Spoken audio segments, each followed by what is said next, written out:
오늘 우리에게 주신 하나님 말씀은 신명기서 34장 1절서부터 12절에 있는 말씀입니다. 구약성경 361면 정도 있을 것 같습니다. 신명기 34장 1절서부터 12절에 있는 말씀. 찾으셨으면 우리 같이 함께 한 목소리를 봉독하겠습니다. 하나님의 말씀을 봉독할 때에 하나님의 음성을 들을 수 있길 바랍니다. 같이 함께 봉독합니다. 모세가 모압 평원 여리고 맞은 쪽에 있는 누보산의 비스가 봉우리에 오르니 주님께서는 그에게 단까지 이르는 길앗 지방 온 땅을 보여주셨다. 또 온 납달리와 에브라임과 므낫세의 땅과 서해까지 온 유다 땅과 네겝과 종려나무의 성읍 여리고 골짜기에서 소알까지 평지를 보여주셨다. 그리고 주님께서 그에게 말씀하셨다. 이것은 내가 아브라함과 이삭과 야곱에게 맹세하여 그들의 자손에게 주겠다고 약속한 땅이다. 내가 너에게 이 땅을 보여주기는 하지만 내가 그리로 들어가지는 못한다. 주님의 종 모세는 주님의 말씀대로 모압 땅에서 죽어서 모압 땅 벳볼 맞은 쪽에 있는 골짜기에 묻혔는데 오늘까지 그 무덤이 어디에 있는지를 아는 사람은 아무도 없다. 모세가 죽을 때에 나이가 120살이었으나 그의 눈은 빛을 잃지 않았고 기력은 정정하였다. 이스라엘 백성은 모압 평원에서 모세의 죽음을 애도하는 기간이 끝날 때까지 모세를 생각하며 30일 동안 애곡하였다. 모세가 눈의 아들 여호수아에게 안수하였으므로 여호수아에게 지혜의 영이 넘쳤다. 이스라엘 자손은 주님께서 모세에게 명하신 대로 여호수아의 말을 잘 듣고 그를 따랐다. 그 뒤에 이스라엘에게는 모세와 같은 예언자가 다시는 나지 않았다. 주님께서는 얼굴과 얼굴을 마주대고 모세와 말씀하셨다. 주님께서는 그를 이집트의 바로와 그의 모든 신하와 그의 온 땅에 보내셔서 놀라운 기적과 기이한 일을 하게 하셨다. 온 이스라엘 백성이 보는 앞에서 모세가 한 것처럼 권능을 보이면서 놀라운 일을 한 사람은 다시 없다. 이것은 주님의 말씀입니다. 감사합니다. 아멘. 오늘은 이제 우리 10월 마지막 주일을 맞이하게 됩니다. 이제 대면 예배가 시작된 지 한 몇 주 됐는데 이렇게 점점 이제 우리 성도들 얼굴을 볼 수 있게 되어서 너무 감사하고 기쁘기도 합니다. 다시 한번 우리의 예배가 회복되어서 종전처럼 우리의 찬양의 시간이 빠졌잖아요. 그렇죠? 찬양의 시간을 하면서 하나님 앞에 마음껏 찬양하며 영광 돌릴 수 있는 그런 회복들도 더 이루어질 수 있기를 소망합니다. 코로나로 인해서 이제 단풍철이 됐는데 어디 가기도 또 어려운 시절인 것 같아요. 그럼에도 불구하고 가시는 분들도 있지만 혹시 못 가시는 분들을 위해서 영상을 준비했습니다. 단풍 구경 실컷 하시라고 한 1분 30초 동안 단풍을 보여드리겠습니다. 설악산 천불동 계곡 단풍이라고 합니다. 한번 잠깐 감상하겠습니다. 아마 국립공원 홈페이지에 가면 볼 수 있을 겁니다. 요즘 이제 국립공원도 찾아온 사람이 이제 없고 이렇게 코로나로 인해서 이제 사람들을 좀 자제하다 보니까 이렇게 영상을 찍어서 그 산마다 이렇게 보여준다고 합니다. 그래서 여러분들이 가지 못하더라도 한번 국립공원 홈페이지에 가면은 이렇게 볼 수 있다고 이야기합니다. 우리가 보기에는 아름다운 그런 자연의 모습이지만 이 단풍 입장에서, 낙엽 입장에서 보면 그들의 생을 마감하는 거나 마찬가지죠. 그렇죠? 교회 마당을 제가 이제 가끔 이제 우리도 낙엽이 져서 쓸다 보면 올해에는 단풍이 예쁘겠구나라는 생각이 들어요. 왜냐하면 낙엽을 틀 때 소리가 다릅니다. 소리가 사각사각 하는 소리가 나요, 낙엽이. 그래서 잘 들었겠구나 이런 생각을 하게 됩니다. 그러면서 우리는 낙엽을 보면서 우리의 생애도 이제 마치는 날이 있는데 그래도 마칠 때에는 아름답게 예쁘게 마쳐야 되지 않을까라는 그런 인생의 생각도 해보게 됩니다.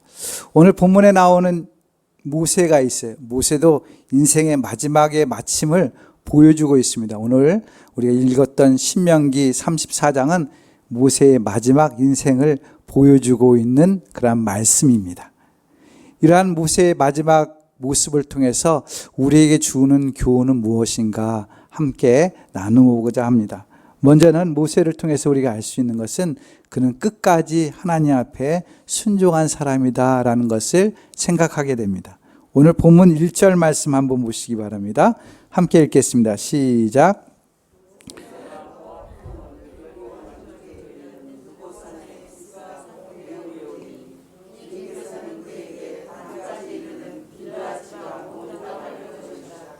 아멘. 본문에 나오는 모세, 그 모세의 나이가 몇 살입니까? 네, 7절 말씀에 보니까 120세라고 기록되어 있습니다. 물론 아직 기력이 정정하다라는 표현도 있어요. 120세의 나이로 느부산 비스가 봉우리에 올랐다고 이야기합니까? 누가 오르게 하셨습니까? 하나님이 오르게 하신 것이죠. 하나님이 명하셔서 그 꼭대기 봉우리까지 오르게 하신 것이에요. 우리는 흔히 이런 말을 합니다. 농담삼아 이 나이에 내가 하리? 이렇게 표현하지 않습니까? 이제 나 말고 다른 사람, 후배 젊은 사람이 했으면 좋겠어. 이런 의미라고 생각이 됩니다. 그런데 일상에서 주님께서 만나도 되는데 왜 하필이면 모세가 이 높은 산에 오르게 되었나요? 그냥 회막에서도 만날 수 있잖아요. 그냥 우리가 살아가면서 하나님께 너 일로 좀 잠시 와 만나자 이렇게 할 수도 있잖아요. 그 높은 산, 120세 되는 나이에 왜 오르게 하셨습니까? 느보산은 835m 정도 된다고 해요. 그리고 비스가라는 것은 꼭대기 정상을 이야기합니다. 그래서 봉우리라는 표현을 오늘 말씀은 사용하고 있는데 그 꼭대기에 올라간 거예요. 저도 지난번에 말씀드린 것처럼 우리 식구들이 예봉산에 올라갔다고 그러지 않습니까? 683m예요. 힘들었어요. 모세보다 젊은 나이인데도 불구하고 올라가는데 힘들었는데 거기서 200m 더 된 산에 지금 모세가 120살 되는 나이로 올라간 거예요. 하나님은 모세와 언제나 단둘이 이야기하기를 원하셨어요. 마치 연인처럼. 이러한 모습을 신명기 기자는 10절에서 이렇게 기록하고 있어요. 그 뒤에 이스라엘은 모세와 같은 예언자가 다시는 나지 않았다. 그러면서 뭐라고 합니까? 주님께서는 얼굴과 얼굴을 마주대고 모세와 말씀하셨다. 얼굴과 얼굴 대고 연인처럼 얼굴과 얼굴을 대고 이야기하셨다라는 것입니다. 너무나 아름답지 않습니까? 우리는 언제나 주님과 나의 만남 시간들이 있어야 된다는 것을 보게 됩니다. 그냥 군중에 묻혀서 그냥 예배 드리는 데 와서 오늘 하나님의 말씀 들으면서 은혜 받아서 이렇게 생각하는 것도 좋지만 언제나 주님과 단독으로 만날 수 있어야 돼. 독대한다라고 그러죠. 독대. 내 삶에 주님과 함께 만나는 그러한 시간들이 있어야 됩니다. 그런 고백들이 있어야 되는 것이에요. 주님 앞에 독대하면 어떻습니까? 내 안에 있는 것 숨길 필요가 없어요. 있는 그대로 보여주는 것이죠. 사랑하는 성도 여러분, 한번 정상에 서 있는 모세를 한번 상상해 보시기 바랍니다. 노년에 800m가 넘는 산에 올랐습니다. 모세의 모습이 어떠했겠습니까? 산에 오르느라고 얼마나 땀으로 흠뻑 젖어 있겠습니까? 온 머리며 몸이며 옷이며 다 땀으로 흠뻑 젖어 있었을 것이에요. 거친 숨을 내쉬고 있었을 것입니다. 그럼에도 그는 오로지 주님을 만나기 위해서 그 산을 올랐다는 것이에요. 그런데 주님은 그 모습을 너무도 사랑하셨다라는 것이죠. 케이블카도 없어요. 곤도라도 없어요. 길도 다 잘 만들어지지 않았던 곳이에요. 지금 예봉산은 계단으로 잘 예쁘게도 되어 있는 것도 있지만 당시에 모세가 올랐던 그 느보산은 그런 것도 없어요. 힘에 겨워서 올라갔던 그 모습 그대로 주님께서는 그를 사랑해 주셨다는 것이죠. 그런데 7절 말씀은 이렇게 기록되어 있습니다. 모세가 죽을 때의 나이가 120살이었으나 그의 눈은 빛을 잃지 않고 기력은 정정하였다라고 말씀하고 있습니다. 본문은 이해하기에는 지난 시간에도 말씀드렸지만 우리가 생명이 있다라는 건 뭐라고 했습니까? 사명이 있다라는 표현을 했었습니다. 동일합니다. 오늘 모세가 정정하다란 말은 그때까지 하나님의 사명 안에 그가 살고 있었다라는 것을 표현할 수 있을 것 같습니다. 역으로 생각하면 내가 아프고 병들면 사명이 없는가 이렇게 오해하는 경우도 있을 수 있습니다. 주님께서는 우리의 모습, 아프거나 병들거나 나이가 들어도 그 있는 모습 속에서 하나님은 우리를 사랑하고 있다는 사실을 우리는 알아야 됩니다. 우리가 잘 아는 우리 교회 성도들 가운데 유철순 권사님이 있습니다. 90이 넘으셨죠. 90이 넘었지만 늘 그 침상에 늘 있을 수밖에 없어요. 거동을 잘 못하시죠. 그러면서 그분이 하시는 말씀이 초저녁에는 잠을 일찍 주무신대요. 일찍 주무시면 언제 깨느냐? 2, 3시에 깨신다는 것입니다. 그럼 2, 3시에 깨시면 무엇을 하시겠습니까? 기도한다는 겁니다. 누구를 위해서요? 우리 팔당교회 성도를 위해서, 목회자들을 위해서, 저뿐만 아니라 우리 교회를 지나왔던 모든 목회자들을 위해서 기도해 주신대요. 이름 하나하나 불러가면서. 그리고 성도들도 머릿속에 남아 계신 성도들도 있어요. 이름을 기억하시고 있는 성도들인데 그분들을 위해서 하나하나 기도하고 계시다라는 말씀을 듣게 됩니다. 그분에게는 그게 사명인 거예요. 죽을 때까지. 나이 들어서 아무것도 할 수 없는 것처럼 보이지만 그분은 성도를 위해서, 목회자를 위해서 늘 기도하는 것을 사명처럼 여기고 있다라는 것입니다.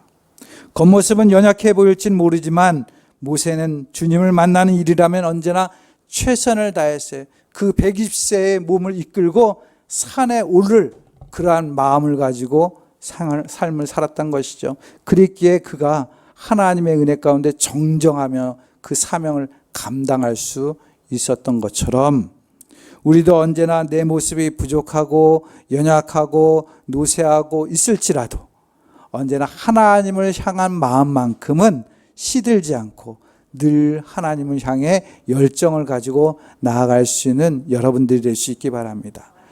모세는 120세의 나이지만 아름다운 단풍처럼 잘 물들어간 그러한 사람이라고 저는 생각이 됩니다. 여러분들의 인생도 그렇게 예쁘게 멋있게 하나님의 끝까지 신앙의 참 모습을 가지고 물들어갈 수 있는 저와 여러분들이 될 수 있길 바랍니다.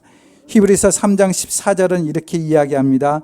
우리가 처음 믿을 때 가졌던 확신을 끝까지 가지고 있으면 우리는 그리스도께서 주시는 구원을 함께 누리는 사람이 될 것입니다. 이게 히브리서 기자의 말씀입니다. 사랑하는 성도 여러분, 우리도 끝까지 주의 믿음을 지킴으로 해서 하나님 앞에 온전한 구원을 이루는 저와 여러분들 될 수 있기를 주님의 이름으로 축원드립니다. 또한 모세는 하나님의 뜻 앞에 온전히 순종했다라는 것이 온전히. 오늘 본문 4절 말씀 함께 보시기 바랍니다. 같이 함께 읽겠습니다. 시작.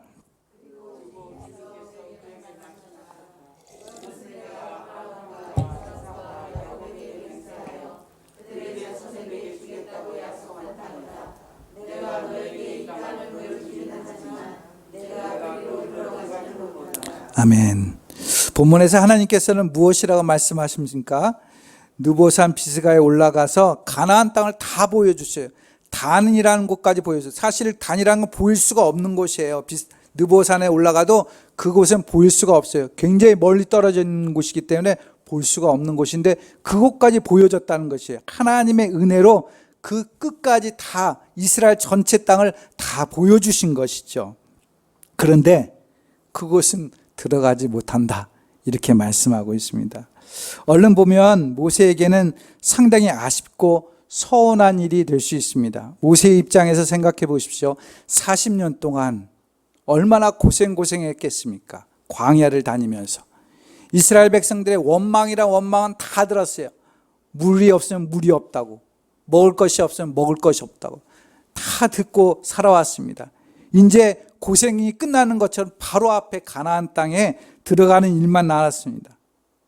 근데 들어가지 못한다는 말을 들으니 얼마나 서운할 수 있겠습니까? 사랑하는 성도 여러분, 여러분들 우리가 살아가면서 다른 사람들은 다 하는데 나만 제외된다면 어떻겠습니까? 기분이. 다 같이 맛있는 음식을 먹는데 나만 못 먹게 하면 어떻습니까? 서운하죠. 누구나 다 받는 선물이 있는데 나만 못 받는다고 생각해 보세요. 얼마나 서운하겠습니까? 받아야 되는데 못 받으면 그만큼 서운한 것이 없는 것 같아요. 예전에 제가 있었던 교회에 원로 목사님 사모님은 교직원 야유회가 되면은 간식을 챙겨줬어요. 검은 봉다리에다가 사탕도 넣고 껌도 넣고 과일도 넣고 또한 이제 오징어채도 이렇게 같이 넣고 그랬는데 누구 하나 한 개가 더 들어가면 다른 사람이 서운할까 봐 일일이 다 세서 넣으신 거예요. 내가 그걸 봤는데 제가 봤는데요. 오징어채 있잖아요. 오징어채는 그냥 이렇게 넣으면 되잖아요. 근데 그거를 그람을 다 쟀어요. 그람을 재서 다 똑같이 나눠주는 것을 제가 보았습니다. 왜? 다른 사람이 서운할까 봐. 조금만 더 들어가면 다른 사람은 왜 나한테 조금 줘? 나를 미워하는가? 이런 마음이 들까 봐 그렇게 철저하게 나눠주는 모습을 제가 보았습니다. 그런데 오늘 본문에 보십시오. 모세는 얼마나 서운했겠어요. 여태까지 40년 동안 고생하다가 이제 바로 목전에 두고 있는데 너는 못 들어간다. 얼마나 서운했겠습니까? 그런데 놀라운 것은 오늘 본문에서 모세의 섭섭함이나 불만은 전혀 기록되어 있지 않다라는 것이에요. 왜냐하면 어디까지나 인생은 나그네 길이었습니다. 여기까지가 나의 길이구나 라고 인정했던 것이 아닌가 생각이 됩니다. 5절 말씀에 한번 보세요. 주님의 종 모세는 주님의 말씀대로 모압 땅에서 죽어서 이렇게 얘기합니다. 이 말씀은 모세가 하나님이 미리 예언하신 대로 가나안 땅에 들어가지 못하고 죽었다는 뜻도 되지만 모세가 하나님 말씀에 순종함으로 죽었다라는 뜻도 될 수 있습니다. 거부하거나 군소리하거나 발부둥 치지 않았어요. 순종함으로 세상을 떠났다라는 것입니다. 그렇습니다. 우리의 인생은 하나님이 맡겨주신 만큼 충성하다 부르시면 순종하고 떠날 존재인 것이죠. 우리는 나그네인 것이에요. 다른 말로 표현하면 잠시 맡은 일을 하다가 떠나는 청지기일 뿐입니다. 여기까지다라고 하면 우리는 여기까지 하는 것이에요. 모세도 인간이었기에 나름대로 가나안 땅에 들어가고 싶은 소원이 있었을지 모릅니다. 자신의 지금까지 인도한 일에 대한 그 성취, 그 가나안 땅이 얼마나 예쁜가 좋은가 약속하신 땅에 들어가고 싶었을 것입니다. 또한 자신들이 이끌어왔던 그 후손에 대한 염려가 될 수 있었을 거예요. 내가 거기 들어가면 이 자손들을 잘 말씀으로 양육해야지 이런 생각도 있었을지도 모릅니다. 그러나 그는 하나님의 뜻에 순수히 순종했어요. 내 생명이 여기서 끝난다 하면 끝으로 여겼다는 것이죠. 사랑하는 성도 여러분, 우리는 기억해야 됩니다. 사명은 하나님의 뜻 앞에 순종하는 것이에요. 하나님이 가라 하면 가는 것이고 끝이다 하면 끝이다라는 것이에요. 아무리 내가 좋은 일이라고 생각할지라도 내 뜻이 앞서서는 안 되는 것이죠. 만약에 내 뜻이 앞선다면 그것은 죄가 된다라고 성경은 말씀합니다. 내가 행하는 일이 아무리 좋고 훌륭한 일일지라도 하나님의 뜻을 지나치게 되면 그것은 교만이다라고 말씀하고 있어요. 우리가 잘 아는 인물 중에 지난 시간에도 소개했는지 모르지만 우시아라는 왕이 있어요. 그 왕은 52년 동안 나라를 통치했어요. 아주 훌륭한 왕이에요. 근데 말년에 자신이 제사장 일을 하겠다고 분향단에 분향을 하려다가 문둥병에 걸리는 일을 보게 됩니다. 사울은 어떻습니까? 사울 왕도 마찬가지 아닙니까? 사무엘을 기다리다가 안 되겠다 싶으니까 자신이 제사를 드리려고 했어요. 그래서 하나님의 마음에 벗어난 사람이 되었던 것을 우리는 보게 됩니다. 우리의 인생은 주인은 누구입니까? 어디까지나 우리의 인생의 주인은 하나님인 거예요. 사실 광야 40년도 모세가 많은 일을 감당하고 기적도 행했지만 모두가 하나님의 권능이었죠. 하나님의 은혜 덕분에 그렇게 한 것이에요. 모세는 다만 도구로, 일꾼으로 사용되어진 것뿐입니다. 인간은 아무리 위대해 보여도 나그네요 청지기에 불과합니다. 자신에게 주어진 역할을 다하면 이제 떠나는 것이죠. 오직 하나님만이 영광을 받으시고 하나님의 주권하에 하나님의 역사가 이루어지는 것입니다. 그래서 모세가 죽을 때 아무도 보지 못하고 하나님이 직접 그 장례를 치러주신 것입니다. 이스라엘 백성들이 무덤의 위치를 알았다면 아마 그들의 습성상 무덤을 아마 숭배하고 그렇게 했을 것입니다. 그것은 하나님의 영광을 가리는 것입니다. 인간은 아무리 위대해도 숭배의 대상은 아닌 것이죠. 모세는 끝까지 하나님의 뜻을 위해 순종했기에 겸손하게 자신을 나타내지 않았습니다. 언제나 우리는 무익한 종입니다.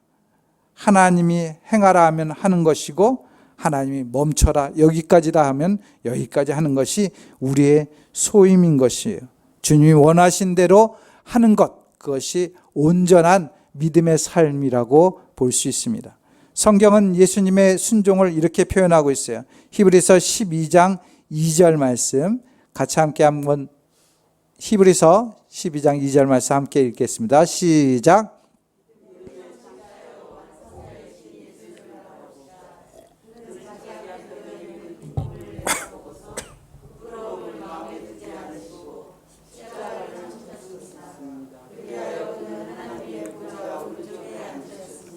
아멘. 예수님께서도 끝까지 완전하게 순종하셨어요. 고난당하고 십자가에 죽는 일도 자신의 일이기 때문에 감당하셨어요. 그 일을 감당하고 나니까 어디에 앉으셨다고요? 하나님의 보좌 우편에 하나님의 나라를 통치하는 그러한 삶을 이루셨다라는 것을 볼 수 있습니다. 우리도 끝까지 완전하게 하나님 앞에 내 인생 다하는 날까지 순종하고 나아갈 때 우리에게 약속하신 은혜를 이룰 수 있다는 사실을 믿고 온전히 주님 앞에 나아가는 저와 여러분들 될 수 있기를 바랍니다. 마지막으로 모세는 자신이 하나님의 뜻을 온전히 이루기보다는 하나님의 섭리 안에서 이루어짐을 알 수 있어요. 본문 9절 말씀 한번 보시기 바랍니다. 함께 읽겠습니다. 시작. 모세가 눈의 아들 여호수아에게 안수하였으므로 여호수아에게 지혜의 영이 넘쳤다.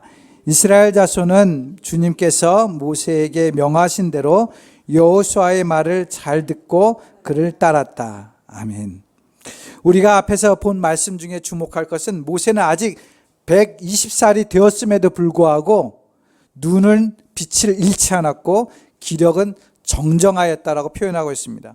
아직도 기력이 있습니다. 그럼에도 그에게 끝까지 일을 맡기지 않으셨어요. 여호수아를 모세의 후계자로 세웠다라는 것이죠. 하나님께서 왜 그렇게 하셨을까? 아직도 일할 수 있는데, 아직도 힘이 있는데 왜 그렇게 하셨을까? 그 이유는 잘 알 수가 없어요. 한 가지 생각이 드는 것은 내가 아니어도 하나님께서는 하나님의 일을 행하신다라는 생각을 하게 됩니다. 우리는 앞으로 향해 갈 줄을 알면서도 멈출 줄을 몰라요. 내가 좋으면 더 그 일을 하려고 합니다. 내가 마음에 들면 끝까지 하고 싶은 게 인간의 마음이죠. 그런데 우리는 먼저 주님의 뜻을 알아야 돼요. 멈춰야 할 때 멈출 줄 아는 것이 바로 신앙이며 지혜이며 영성인 것입니다. 성경에서도 성령의 열매 마지막이 뭡니까? 무슨 열매죠? 마지막 열매가 9가지 열매 중에 절제. 예, 맞습니다. 절제. 절제가 뭡니까? 멈추는 거예요. 여기까지 더 넘어서는 안 된다는 것이죠. 그 다음 일은 하나님께서 계획하신 대로 또 나아가게 되어질 수 있다는 것입니다. 그런데 우리는 간혹 내가 아니면 안 된다는 생각으로 너무 과욕하는 경우가 종종 있습니다. 내가 아니더라도 하나님은 하나님의 뜻을 이루기 위해서 준비하시고 행하신다는 것을 우리는 본문을 통해서 깨닫게 됩니다. 좋은 예로 우리는 성경에서 다윗을 알 수 있어요. 다윗이 어떻습니까? 하나님의 성전을 지으려고 했어요. 하나님을 사랑하기 때문에 하나님의 전을 지어서 하나님 앞에 예배하고 하나님 앞에 영광 돌리고 했습니다. 그러나 하나님께서는 허락하지 않으셨죠. 다윗은 한나라의 최고 권력자였어요. 물질 부분에서도 굉장히 많은 부를 가지고 있었던 사람이었습니다. 마음만 먹으면 그것을 행할 수 있었던 사람이었어요. 그럼에도 하나님께서는 반대하셨고 그 아들을 통해서 성전을 짓게 하셨다라는 것이죠. 왜 그랬을까?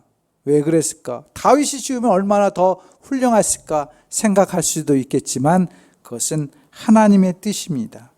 사랑하는 성도 여러분, 내가 지으면 얼마나 좋습니까? 나쁜 일도 아니고 좋은 일을 하면 내가 하면 얼마나 좋겠습니까? 그런데 하나님께서는 그렇게 하지 않으셨어요. 대신에 다윗은 성전을 짓지는 않았지만 성전을 지을 수 있는 그런 재료들을, 그런 모든 것들을 다 준비해 주었던 것을 보게 됩니다. 그것이 자신에게 주신 사명인 것을 알았어요. 우리도 분명히 알아야 됩니다. 내가 해야 될 사명이 무엇인지, 내가 어디까지 해야 될 것인지 잘 알아야 돼요. 교회마다 직분자들이 있어요. 섬기는 종들이 있어요. 그 일들을 그 사람들이 잘 감당할 수 있으면 됩니다. 근데 때로는 참견하는 경우가 있어요. 물론 잘하라고 참견할 수 있지만 때로는 그것 때문에 상처받기도 합니다. 그래서 교회는 서로에 맡겨진 사역 안에서 잘 감당하는 것, 그게 하나님께서 기뻐하시는 일이다. 내 선을 넘어서는 안 된다라고 생각이 됩니다. 또 한 인물을 소개한다면 성경에 바나바라는 인물이 있습니다. 바나바. 그는 역량이 있고 존경받는, 초대교회에서 굉장히 훌륭한 인물이에요. 그럼에도 그는 다른 사람들이 싫어하는 바울을 후계자로 삼았어요. 후견자가 되었어요. 그리고 자신보다 바울을 더 높이 세워줬던 것을 보게 됩니다. 모든 일에 우선적으로 바울을 세워서 그에게 배려했던 것들을 우리는 성경을 통해서 보게 됩니다. 사랑하는 성도 여러분, 믿음의 사람은 나보다 다른 사람을 세울 수 있어야 됩니다. 서로 함께 주의 일을 해야 하는 것이죠. 이렇게 말씀드리니까 혹시 오해하시는 분들이 있어요. 어떤 오해? 나 말고 다른 사람 하면 되지. 이렇게 뒤로 물러가는 건 또 안 되는 일입니다. 아시겠죠? 우리는 내 판단이 아니라, 내 생각이 아니라 하나님께서 원하시는 길이 무엇인가를 잘 생각할 수 있어야 돼요. 하나님이 여기까지다 하면 여기까지, 하나님이 더 하라 하면 더 하는 것이고, 내가 할 소임은 이것이다 하면 거기까지 하고 생각하는 것이 중요하다는 것이죠. 그래서 언제나 우리는 하나님의 뜻 앞에 내 생각을 맞춰야 된다는 것을 성경을 통해서 봅니다. 이런 교회가 있었어요. 교회 이름은 제가 거론하지 않겠습니다. 그 교회 담임 목사님께서는 목회 철학이 교회가 부흥하고 성장하면 어떻게 하냐? 개척하는 거예요. 개척을 하는 일을 하는 거예요. 그냥 교회가 계속 커지는 게 아니라 내 교회가 이 정도 커지면 그 여분의 잉여를 또 개척시키는 거예요. 근데 놀라운 것은 개척하게 되면 부목사를 이제 그곳에 보내든가 다른 후임자를 보내야 되지 않습니까? 근데 오히려 성장하고 부흥하고 안정되면 자신이 개척하러 나갑니다. 그 교회를 후임자에게 물려주는 거예요. 놀랍지 않습니까?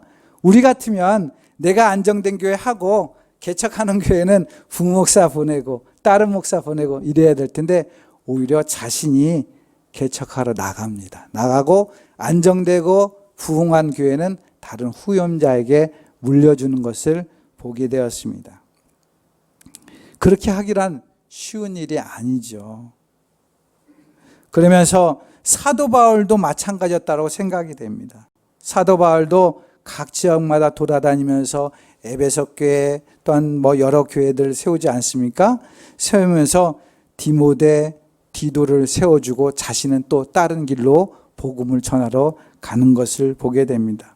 그렇습니다. 우리는 우리의 신앙을 통해서 내 자신도 믿음 생활 열심히 하는 것도 중요하지만 우리 옆 사람, 주변에 있는 사람도 신앙으로 세워주고 일꾼으로 세워주는 것도 굉장히 중요한 일이라고 생각이 됩니다. 빌립보서 2장 3절 말씀 보시면 이렇습니다. 무슨 일을 하든지 경쟁심이나 허영으로 하지 말고 겸손한 마음으로 하고 자기보다 서로 남을 낮게 여기십시오. 좋게 여기십시오. 서로가 함께 살아가는 것, 그게 예수님을 믿는 공동체의 모습이라고 생각이 됩니다.